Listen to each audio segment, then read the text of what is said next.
What's going on YouTube? It's Tej back again with another video, and today I'm giving you my review of the divisional round of football, and man, what an awesome weekend of NFL action. Hopefully you all enjoyed it. Hopefully you all enjoyed today's video. If you do, hit that like button. It would help me out a ton. If you're new to the channel, we actually just hit 500 subscribers, so seriously, thank you all so much. This is a huge milestone. Plan on doing a giveaway here very shortly, but if you're new to the channel, want to help us keep growing, hit that big red subscribe button. And of course, join me, give me your thoughts down in the comment section. Which game was your favorite? Do you think that we should, change the overtime rules since we get to the NFL playoffs? We'll talk about that a little bit later on in this video. Love to talk some football with you down in the comment section. Let's jump right into this. I mean, it started off with, a game that came down to the wire, right? And not a note here, but Evan McPherson, how about him calling his shot and sending the Bengals to the AFC Championship game? That's ice in his veins. That's a dope move. And similar vein, Joe Cool 2.0, right? Like, Joe Burrow, I mean, Tom Brady's kind of gotten that Joe Montana comp where he just makes a lot happen late in the games. You don't want to give him too much time left on the clock. Joe Burrow just kind of has the fortunate reality of sharing the first name of Joe. But seriously, there really is something about Joe Burrow where it feels like if the Bengals just keep it in and around a touchdown game, right? If you're down by 7, you can trust Burrow making something happen, getting you back into it. Or if you're up by 7, need to put the game away, Joe Burrow will come up big down the stretch. And it's almost like I thought about this with a baseball comparison. Sometimes baseball teams will have really good bullpens, and you can turn games from 9 innings to, maybe 6, maybe 7 because that bullpen is so good. It almost feels like because Joe Burrow is so good and he just kind of has that it ability and it factor to him to where if you just keep it close in around that 7-point margin down the stretch, you're in an okay spot. So therefore, you're shrinking the game, and when you need other players to make plays, but we'll talk about the rest of the the Bengals roster really stepping up, making some big plays. But on the other side, Jeffrey Simmons continues. I mean, I talked about it before this game. He has really emerged out of that Chris Jones, Cam Hayward tier right below Aaron Donald, where if you have an advantage in the interior defensive line, you can press that against a majority of the NFL teams because there's not a whole lot of IOL depth, right? There's not a whole lot of elite centers and guards rolling around.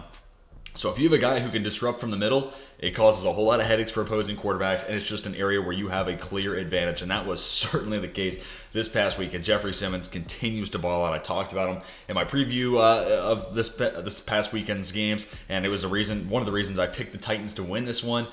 He played well. The Titans offense, though, to my final point, feels like there's still some more meat on the bone there, and they used Derrick Henry a lot, and it kind of was clear he wasn't fully back with Derrick Henry, but there's so many times where we've seen Derrick Henry late in games improve that yards per carry number with one big run. He just wears down the defense over the course of a game, and then he breaks through when everyone else is gassed.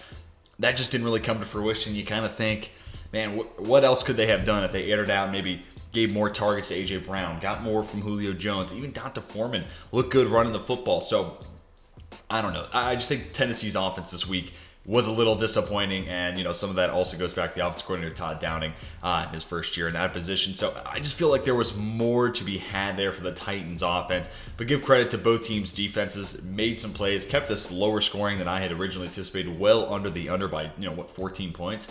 And talking about the Bengals and what they did, right? Like, ton of credit to that unit in specific, slowing down Tennessee's offense. DJ Reader came up with some huge plays down the stretch. A lot of people were talking about no Larry, no Ogunjobi.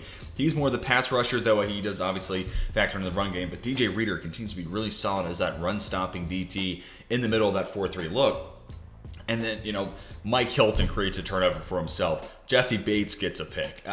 Logan Wilson gets the pick to set up the field goal, which then, Joe Cool takes over, finds his man, Jamar Chase, sets up that field goal where McPherson, sends it, to its final score. So give credit. It was really a team effort for the Bengals. And sometimes you just need these gritty, reality check type of games. And honestly, it makes me think of the Bengals a little bit more highly because they're still that team up until this week in my eyes where, okay, what happens when they don't have the big play right there in their back pocket? And Jamar Chase isn't exposing DBs left and right. Well, now I saw it. They went on the road against the number 1 seed. Bad weekend to be a number 1 seed. More on that in a minute. But go on the road to Nashville and get it done in a game that is not quarterbacks dueling it out, wide receivers making big plays. This was more of a defensive stalwart battle, and the Bengals coming on top. They earned a lot of respect to my eyes. Back to that point, though, rough weekend to be a number 1 seed. Titans go home, so do the Packers, and man, this is just a really tough one to begin because let's start with that first bullet point. Special teams are a third of the game, right? It's one of those three pillars or three facets of the game, but most of the time, 95% of your football games, special teams is certainly, an afterthought behind the defense. But this was one where the Packers, specifically their special teams unit, really let them down. Now, the offense obviously didn't play great. Their defense balled out, and they had themselves in the game. The defense only allowed 6 points, but the blocked punt, the blocked field goal, even last play of the game, you need a block to keep yourself alive. They only get 10 players on the field. It's just, that is, NFL is a weak link sport, and the Packers' special teams were by far the weakest link of any unit this entire weekend. So, kind of a weird reason for why you lose this game, but man, that has got to be really frustrating, especially for an Aaron Rodgers. Davante Adams felt like they were on their way to potentially winning a Super Bowl together, and LaFleur, he's done a fantastic job really all 3 years as his head coach for this team, 13 wins in each year, but just always something, right? And this year it was the special teams unit let them down. And also, I gotta know, and how much of this is Rodgers maybe breaking off of that script, in the game and during the broadcast, they noted Kyle Shanahan has 24 plays in his script. Packers' first drive was fantastic. I almost wonder, was that all they had in a potential script? Because you could say the second drive was starting out pretty good prior to that fumble, but it is weird how this Packers team does that, and this game was way earlier than any game prior, right? Like, go back to Christmas against the Browns. Looks like it's going to be a blowout, and all of a sudden, it's a 2-point final score, 24-22. Against the Ravens, that game ultimately comes down to a 2-point conversion attempt with Tyler Huntley, almost making the comeback against Green Bay. So I don't know what it is specific about this Packers team this year where they let the foot off the gas, but in this game in specific, unbelievable first drive. And it was like, okay, yep, they're right back where they were against San Francisco, cooking. You got 4 catches from Davante Adams. They're going to take advantage of that mismatch. They're good to go.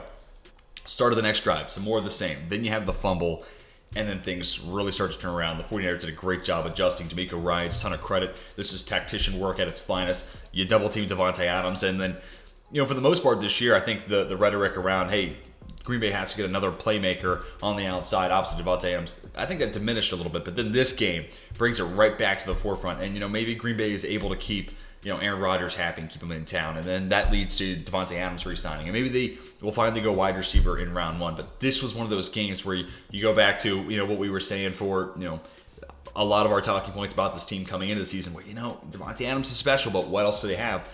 Throughout the regular season, it felt like, Lazard's fine, and you got MVS making some big plays. They got it well enough, and plus that offense just schemes open to Davante Adams, and he gets open at a high enough rate or who cares? But this was a game where he got bracketed, he got the attention of 2 defenders, and there wasn't much for Green Bay to do after that. And again, it was weird. That first drive just serves as such a differentiation from anything else we saw in this game. That one drive was such an outlier compared to the rest of this game. And then, last point, let the Aaron Rodgers saga begin. Is he on his way out? Is he happy to stay in Green Bay now? Do they fix that tumultuous relationship?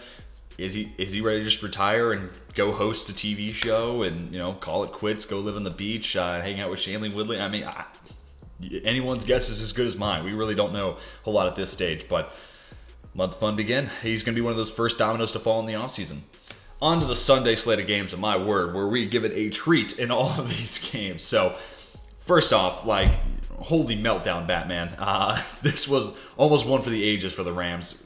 Brian Allen's having a hard time getting the football snapped to Stafford. Cooper Kupp fumble. 2 fumbles from Akers. Any and everything that could have worked against the Rams down the stretch to get Tampa Bay back in this game seemingly happened. And at multiple points in this game, I was texting my buddies in a group chat, and there were multiple times we were all like, yeah, GG, this game's done. Whatever. Put it on ice. And then every time we said it, it seemed like, okay, well, Tampa Bay's now got that door ajar. They're right back into it. They're creeping around. They're staying live. Tampa Brady, here we go. This is what Tom does. And then they fall just short. And we'll talk on this middle point real quick. This did feel like a game, especially early on, obviously, when Tampa falls behind, where the offensive line was really bad. Donovan Smith got exposed. No Tristan Wirfs. And man, this could have been a game where you could have used an AB or a Chris Godwin, because obviously Mike Evans is fantastic and he made some big plays in this game, but AB and Godwin and those guys were get them the ball underneath, just throw screens, make them yak players, and that's how you take that stress and that pressure off that offensive line. When you're going drop back and you're trying to get something out of Scotty Miller or Tyler Johnson, who didn't play all that well, and hoping Mike Evans is enough to get you back into the game, you're asking more out of your offensive line by asking them to pass protect longer, obviously. So this is a game where, man, those guys are going to work underneath and just make plays happen with the ball in their hands. You really kind of miss their absence here. Obviously, the offensive line was a big issue today or yesterday for Tampa Bay. And, the last point, this is going to be what people talk about. You see the picture on your screen, right? Cover zero blitz against called by Todd Bowles against an offense and a quarterback that has shred them now twice this year.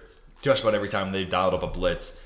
And Cooper Kupp runs past Antoine Winfield Jr., sets up the field goal. Matt Gay, the former Buccaneer, sends the Bucs home. I mean, it's poetry in motion, but it's one of those things where I go back, last year, Greg Williams, the Jets DC, cost the Jets the #1 overall pick and a chance at Trevor Lawrence because, or almost did. Obviously, it worked out, and the Raiders won, if you're a Jets fan and taking this perspective. Cover zero blitz from Williams. Carr finds Henry Ruggs, and, the Raiders steal one on the road at the last second, and Greg Williams was promptly fired. The difference was, Greg Williams was the defense coordinator for a team that was not good and had no long-term ramifications. In this situation, we're talking about Todd Bowles, who's coming off of head coaching interviews and still has some to come. And it also reminded me of another situation in the regular season. If you go back to my power rankings earlier this year, it was right after the Chiefs and the Bengals played. Talk about them here in a moment. And it was that 3rd and 27 call. Spags sent the house. Burrow, Chase, first down on 3rd and 27. And I said in that review that I like that call in the regular season because, whatever. Both these teams at that point were going to make the playoffs. You stick to your calling cards. If you're Spags, or in this case it's Todd Bowles, go after it. The difference there was I was talking about that as a regular season game. In this situation, Todd Bowles had a Week 3 matchup to lean on. Now, I know Tampa Bay's secondary was really banged up at that point of the year and overall just looks different than where they are at this point of the season, but you had a regular season matchup to see. Matt Stafford, that offense is carving up every time I send a blitz. Let me back off. And I felt like this was a spot where, just like I said in that Chiefs-Bengals situation, I would expect Spags to just rush 4 and drop 7. You would have assumed Bowles did something similar. Not the case. Ton of credit to Matt Stafford putting that ball in the money. And Cooper Kupp, 140 yards, multiple scores. He continues to just ball out beyond all belief. He's been such an incredible story this year. And now the Rams, game away from the Super Bowl, getting to, quote-unquote, host a Super Bowl as it's being played in SoFi. So, what a game for the Rams. This is huge for Stafford. This is huge for McVay's, prestige. Ton of credit to LA. And for the final game of the weekend, we were given maybe the best game I've ever seen with my eyes. And I feel like I've said that in so many videos this year, but no, for real, this one might be the best game I've ever witnessed. The #1 takeaway is wow. I hate that this game had to come to a close. We can't see, 2 more of it. Let's go baseball series, best of 3, best of 5, best of 7. I don't care. I need to see more of this. And additionally, I think part of the reason this might be the best game I've ever seen, I have never seen a game where the 2 quarterbacks, legitimately, more than any other game I've ever witnessed, were dueling one another. This was Mahomes versus Allen. And it all started taking place with, 6 minutes left in the fourth quarter? Or even, 2 minutes to go. Multiple game-winning drive situations. And then with 13 seconds left, Mahomes somehow gets KC in a field goal range and we get overtime. And I'm like, here we go. But then I have to come to reality with whoever wins this coin toss is winning this game. And that was exactly what happened. And I think this brings me to my point. I did want to talk about it because it is, the talk of, NFL Twitter, everyone. If you're an NFL fan, this is something we have to talk about. So, another baseball analogy here. In the regular season, they have a different playoff format, extra inning format than what they have in the playoffs. I think the NFL should implement something similar. Part of the reason they have what they use now as their overtime format is because of you got to keep games moving, got to stick to that, TV window. You can't mess up the station's scheduling and their programming and whatnot. And as somebody who worked at a radio station, worked at a TV station, I get all that. Totally understand. But the playoffs, that's got to go. These games are as highly viewed as any that the NFL has. I'm sure CBS, Fox, NBC, I'm sure they're all here for more of these games. And especially last night, Nance, Romo, and CBS probably wish they could have seen Josh Allen with his, response to Mahomes in overtime.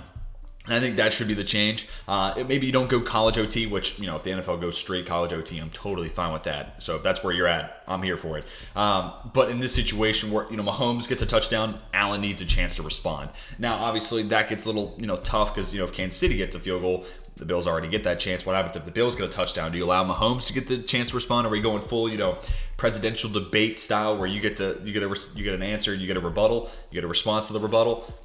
There's things to be ironed out there, but I think, especially in a playoff setting and in a game like this, quarterbacks have got to have a chance to answer. And especially, the NFL now more than ever is, prefacing, you need an elite quarterback. These are the games where you need an elite quarterback to play, right? Like, you need to have that guy to help you get to the Super Bowl. So to take the ball out of their hands of one of those guys who has played as good a game we've seen from any quarterback all year long, it's just tough for the sport, and it's tough for the fans. But man, I'm not nitpicking. This game was awesome. We talked about the quarterbacks. Let's talk about these playmakers. Travis Kelce, presence throughout the entire game. It almost felt like Kansas City didn't want to go to him too often. They were almost using him as like an ace up their sleeve. And then obviously he catches the game-winning touchdown. Nice ability to just track the football in and make that obviously game-winning catch. That's a huge spot. Tyreek Hill, phenomenal. Mecole Hardman in a catch-and-roll situation. You get a touchdown from Byron Pringle. Again, all year long we've been talking about, Kansas City needs to add another playmaker. But now I think they've really figured out what Hardman and Pringle's roles look like. And those guys seemingly fine. And then the Bills didn't even need Stephon Diggs to be their guy. I had one parlay missed because Diggs didn't have 5 catches, but I'm all right. Gabriel Davis made it all the worth. I don't know what possessed my man Gabriel Davis to play like he did last night, because he's a good football player, and I like Gabriel Davis. He's obviously only in his second year, but he has never done something quite like that. Over 200 yards, 4 tutties, and as people were saying, the man needs to write some sort of eulogy for Mike Hughes. And that, or, it's probably already out there, a Wikipedia change to Mike Hughes' Wikipedia page. His ankles in specific now owned by Gabriel Davis. That move was nasty. And Mahomes threw it on a rope. It almost seemed like he was surprised to see Davis that wide open. What an unreal game for Gabriel Davis. This was, hopefully he continues to play like this, because imagine this Bills offense next year with Diggs and Davis. If he can obviously not play this good, that's hard to replicate. But if he becomes a legit, plus level starting outside receiver, borderline number 1, kind of like what Diggs was in Minnesota when they had Thielen, and he was kind of coming up through the ranks. If Diggs can be that for the Bills, that offense is going to be unreal next year. We'll see if they have Dable, but this was such an awesome game to watch from the offensive side. And again, it brings me back to my final point. I just need to see more of it. Like, why didn't I get to see Gabriel Davis one more time in overtime? Josh Allen, same thing. Man, what a game. And honestly, I don't know I hope the conference championships in the Super Bowl are as good as this one, but this is one for the ages. Like, without recency bias being factored in, this game really was legit, and it might be the best quarterback duel I've seen in my lifetime. Right up there with some of the Manning and Brady duels I used to see when I was a kid. But that's going to do it for my divisional round review. Tell me what you think of these games down in the comments section. Were you surprised by some of the outcomes? Did you get your picks right? Let's talk about the playoff OT format. Love to have your thoughts down in the comment section. Hopefully you all enjoyed today's video. If you did, hit that like button. It would help me and my channel out a ton. And if you're new to the channel and want to see more football content, just hit that big red subscribe button. That's going to do it for me. Hope you all have a fantastic rest of your day. Until next time, my name is Tej, and I'm signing off.